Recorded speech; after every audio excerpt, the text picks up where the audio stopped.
سلام، من یک فضاپیما هستم و در مأموریتی برای رسیدن به سیاره تران 5 هستم تا به دنبال نشانه‌هایی از حیات میکروسکوپی بگردم.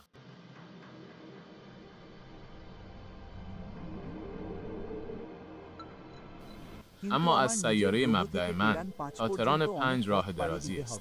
برای رسیدن به آنجا، باید از یک منظومه شمسی وسیع پر از سیارات و سیارک‌ها عبور کنم.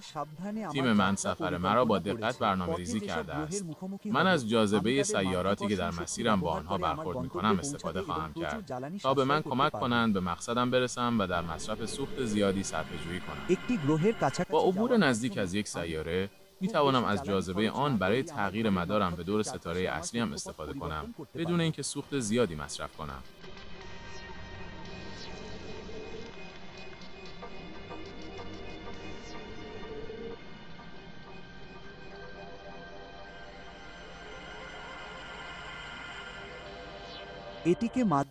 این کار به عنوان مانور کمک گرانشی Gravity Assist Maneuver شناخته می شود. در حال نزدیک شدن به سیاره تران 3 برای اولین مانور کمک گرانشی ام.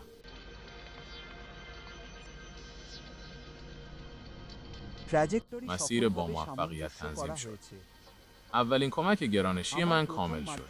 من نسبت به ستاره‌ام سرعت کسب کردم و اکنون می توانم دورتر در سراسر منظومه شمسی پیش بروم. من اکنون به سمت سیاره دیگری، تران 4، در حرکت هستم. مقصدم هنوز خارج از دسترس من است. برای رسیدن به آنجا، به کمک گرانشی دوم نیاز خواهم داشت. آماده برای دومین مانور کمک گرانشی ام.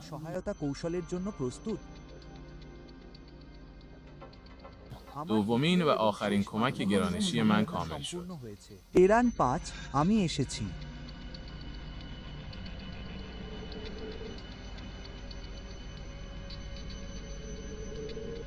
এই তো تران 5 من آمدم. পৌঁছে গেছি।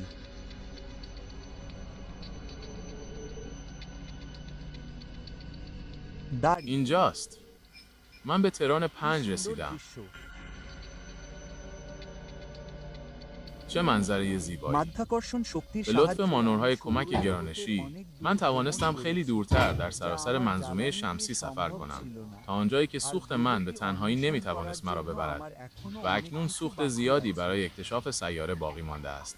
اکنون مأموریت علمی من آغاز می شود. শুরু হচ্ছে।